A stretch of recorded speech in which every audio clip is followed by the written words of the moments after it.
taking a look at some of the opportunities and things we've done. The number one thing that certainly has been talked about earlier is continuing professional development. It's been successfully rolled out and successfully accepted by the members. Congratulations to you for taking that up. The online reporting module as part of the CPD program will be rolled out with the new IT system, and I certainly look forward to hearing about that. And speaking of our IT system, last year I said who had a 17-year-old computer, to which I had no takers. Absolutely none. We are in the process of replacing it. I'm proud to say that yesterday we did select a vendor to enter negotiations with. If you want to know who, you have to wait till the end of the presentation. It comes up next. But I can tell you that after, there's a reason to stay. I can tell you though that after 1,900 pages of documentation, not including the RFP, which I think was another 300 pages, 2 responses, 2 years, a full-time project manager, and 1 past president who said, okay, I'll do it. And I'm not sure if he realized exactly what he got involved with 2 years ago when I said, can you please continue and stand up and chair the steering committee. You know, we have a proposal we can accept. We learned terms like user stories, fit gap analysis, you know, bids and other terms that I've never thought I heard of before, ASP, we learned some new technical terms as well, so I think that also contributes to our PD from council. I also have to commend the past presidents and volunteers. I said this morning we had breakfast, and I was told it was said that the LET was something that was started in 1993 with Sonia as president when she entered an agreement, and she was a CET and a PNG, and part of that, she said part of that because she just got her engineer's license. When she sat there with the engineers, she said, well, they couldn't say you don't understand this because you're not a PN, because she was an engineer, so they had to understand her. And congratulations to our first LET recipient, Lisa Miller Way, who actually is presented in the past with something called the Diefenbach when we did the technical presentation back in 2011. Now currently, when you look at it, there's 63 total applications in process with the CET, for the LET, sorry. And out of those, 20 are at the submission stage, 31 have met academic credentials and are just looking for experience requirements, and 12 actually have the license, can call themselves licensed engineering technologists. So congratulations on that. It's been a tremendous program. Technology Professionals Canada. 6 years, 5 presidents. President Sang, Saunders, McLeod, Morley, and myself. Numerous conference calls, trips, negotiations, etc., etc. We finally filed our incorporation papers last fall.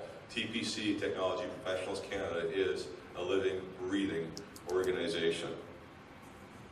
It's been a lot of work. This also included our CEO and President-elect Miller, who's joined me on a number of those conference calls and trips. It really was to ensure, and part of it was to ensure that our national association truly served our national interests. You know, we adopted as part of TPC, we've always had a consensual model or a consensus model for decision making. And failing that, we developed a fair resolution process where no one individual organization, no one individual OACETT or any of the others can drive the agenda. It has to be a consensual agreement amongst all. Special thanks to also go to past President Robin Dunn, who's in the audience, who we also see what happens when you become past president. You never truly leave the family, as I'm told. Past President Dunn said, okay, I'll stand up and be the chair, and he was responsible for herding us, 8, 10 people in the room, the different CEOs, a number of personalities and agendas, and bringing us all together is certainly one, so thank you, Robin, for making that happen.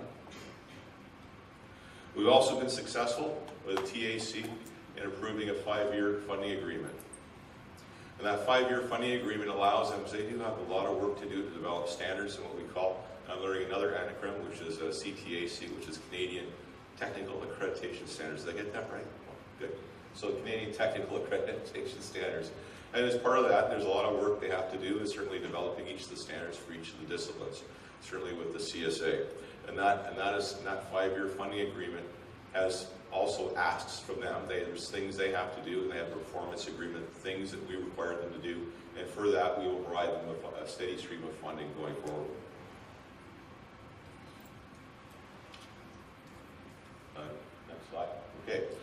Outreach activities. You take a look, and you look at the vision statement, part of the first OACETT's vision statement. OACETT's vision statement is to promote applied science and engineering technology in the province of Ontario, in Canada, and worldwide. That requires us to do outreach. Uh-oh, I might be long. I'm going to take the past president's sort of rule that it's 2 minutes-ish.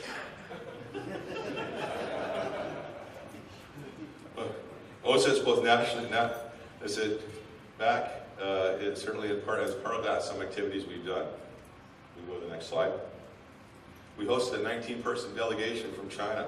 We presented to them our OACETT, our certification and services. And visitors were particularly interested in discussing how do we deal with internationally trained professionals. Because as we talked about earlier, we do have a demographic issue. We do need more internationally trained professionals to enter our association. We answered their questions about our mission, our strategy, gave them an overview, and they're extremely interested in finding out. And we also learned as well a lot about them and how they do develop and how they deliver education and advanced education within China. Next slide. Oh, okay. Last year, the CEO and I, after our council meeting, jumped on a plane and 14 hours later found ourselves in Tokyo. We took part in President Wynn's investment and trade mission. There we had the opportunity to interact with both senior levels of government, including the Premier and ministers and industry people. Here over on the left, there's the south, we're actually in the Canadian Ambassador's residence in Tokyo, and on the, it says with Premier Wynn and Ambassador Ian Berg. In March on the right, you'll see on the right picture, we participated in the National President's Meeting. And it's really good to get together with all the presidents. That is something I think that's essential. I look forward to seeing what happens and continue on. We need to have that face-to-face, and we need to continue that open dialogue.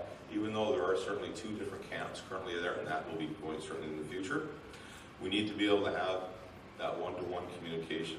There's a lot of things that we share together. I have to thank certainly BC, the president of ASTT BC, and the president who's over on the, he's the fellow kind of doing this. I'm not sure what he's pointing for, the camera, Keith Trulson, and over hiding on the right in the back, Newton Pritchard, who's the president of AT Newfoundland Association. I understand there'll be some future meetings. I look forward to those going forward.